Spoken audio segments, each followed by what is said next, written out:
What are we gonna review next? No. Oh! Willow!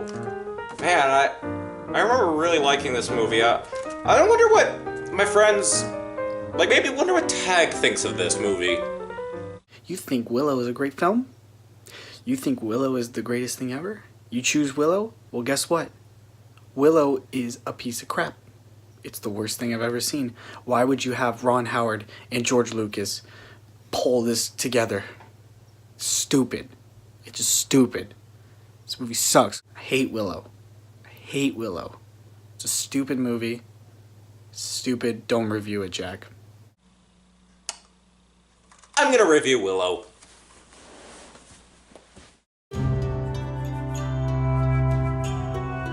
Hello and welcome. As you can tell by the title, I'm the obsessed movie man, O.M.M. Before films like Lord of the Rings and Harry Potter, the fantasy genre was something most studios wanted to stay away from due to lack of box office success. And sadly, this was no exception when it comes to Ron Howard's and George Lucas's film, Willow. But before we get into that, it would be best to describe the plot and production of this film. There's a prophecy. Oh, for God's sakes! About a child who will one day bring about the end of the evil Queen Bavmorda. After the child is born, she is smuggled away and ends up in the care of a Nequin farmer named Willow, who hopes to become a sorcerer one day. Willow is tasked with protecting the child and, like most films, he comes across a multitude of colorful and wacky characters, such as two enduring brownies, a sorceress who is trapped in animal form, and a disgraced Batman actor named Val Kilmer. Apologies, I meant a disgraced swordman named Mad Mardigan, played by Val Kilmer, who also happens to be a disgraced Batman actor. One of the really cool things about the film are the locations chosen for the film's environment. There is a charm to the ones used here, and though they're minimalistic, they are well made and gorgeous to look at.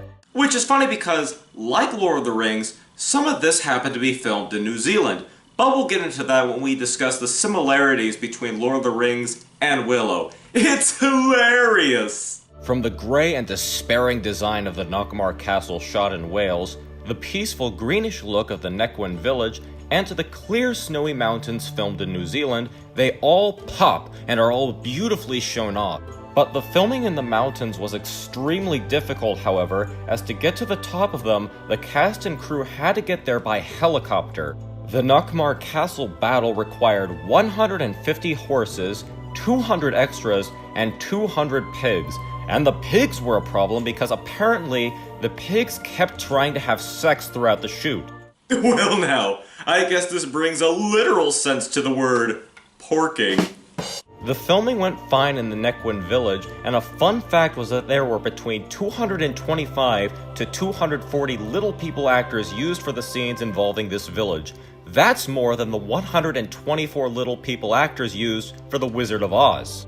One of the important aspects of any fantasy adventure film is the use of action and effects, and this film does them exceptionally well.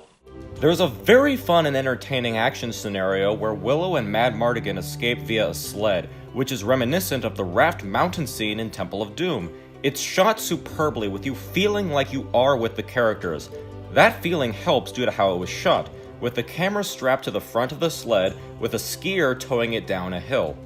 And there's a lot of other great action set pieces, with the two noticeable ones being the fight in the bar, and, my personal favorite, the sword fight between Mad Mardigan and the evil General Kale on the staircase, which reminds me very much of the Errol Flynn and Basil Rathbone fight in Robin Hood.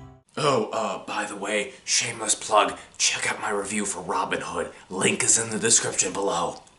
Now, let's move on to the special effects. One of the neat effects are the rodents of unusual size, the death dogs, though they're basically the same thing. These creatures were created two ways. The first one is pretty obvious, that being they were dogs wearing costumes. The second way was that for the close-up shots, they were puppets. While they look really cool, they're not in the film much, which is disappointing.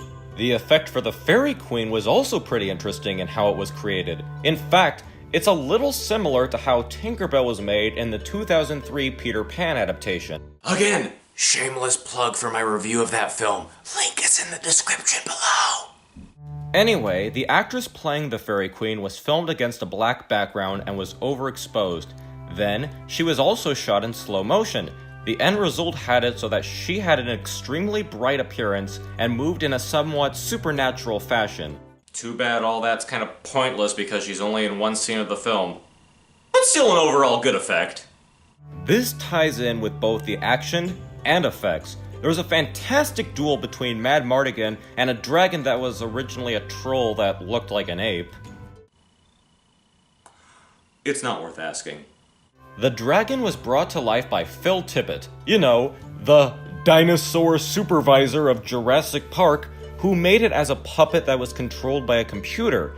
It's a very weird looking dragon and kind of looks like some sort of elephant-eel hybrid, but I give it points for being a very unique looking dragon. But that won't bring back the people who were killed by them, will it, Phil? You were supposed to supervise the dinosaurs, damn it! In terms of characters, a lot of them are really fun and likable, especially Willow and Mad Mardigan, played by Warwick Davis and Val Kilmer. But at the end of the day, we all know Willow doesn't really want the baby. He wants his gold! Warwick Davis has a unique ability to put a lot of sincere emotion into his characters, whether he's in or out of makeup, in almost every film I've ever seen him in. He was only 17 during this film, and this is very much his movie, and he brings a lot of charisma and kindness to this character, which is a shame because he very much deserved to be top billed for this film instead of Val Kilmer. Now I'm going to put my personal opinions of Val Kilmer to the side, but I'll be fair and play nice by saying he also brings a load of charm and allure to the role.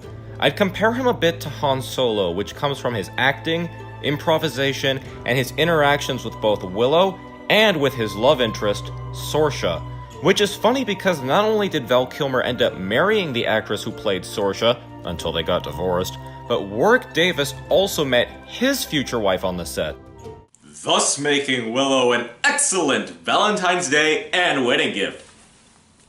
You haven't seen Willow, have you, ladies? I've kind of danced around this a bit, but Willow, I have to admit, does share some similarities to not just Lord of the Rings, but Star Wars as well.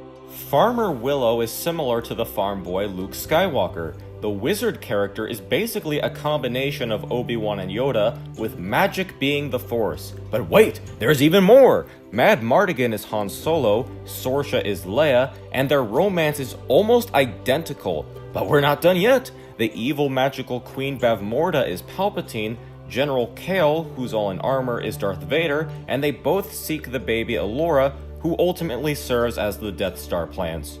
Oh, and the annoying brownies are R2-D2 and C-3PO. And we have connections to Lord of the Rings with hobbit-like beings, wizards, magic, and so forth.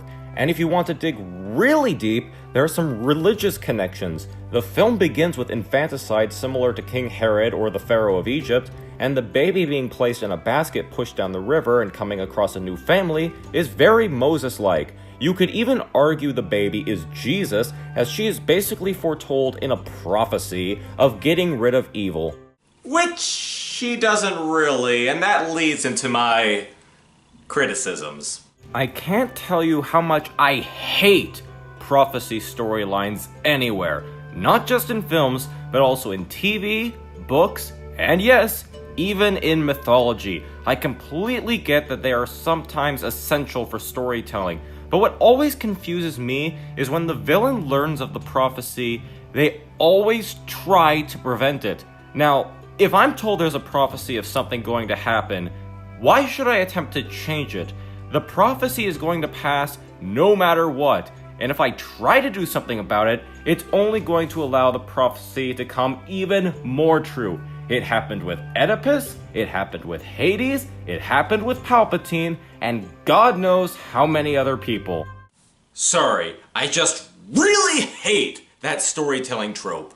The other problem I have are the brownies. Comedic sidekicks are very tricky to do, and for the most part, I can deal with a good amount of them, like C-3PO and R2-D2, or LeFou in Beauty and the Beast.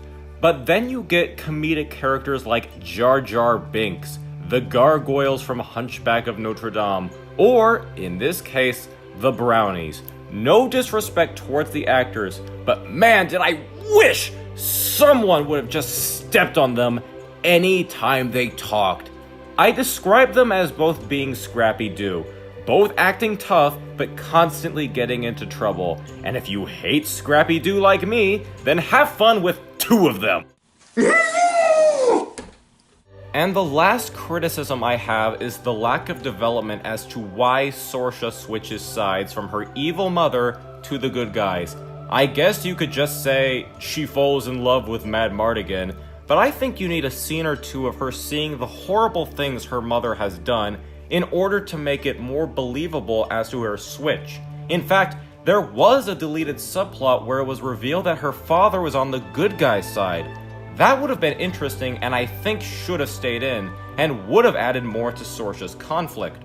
But aside from all this, I really do enjoy Willow. A ton of creativity and imagination was put in front of and behind the camera, and it succeeded in making fun, likable characters, except for the brownies, impressive effects, and entertaining action scenes. It might not be up there with Lord of the Rings or Harry Potter, but, if you'll pardon my language, I think that this is a film any peck can enjoy. Unless you're a heartless brownie like Tag from Tag Movie Reviews. If you're like that, you can go sink in the swamp of sadness. Thanks, this is an O.M.M review. This is O.M.M, signing out.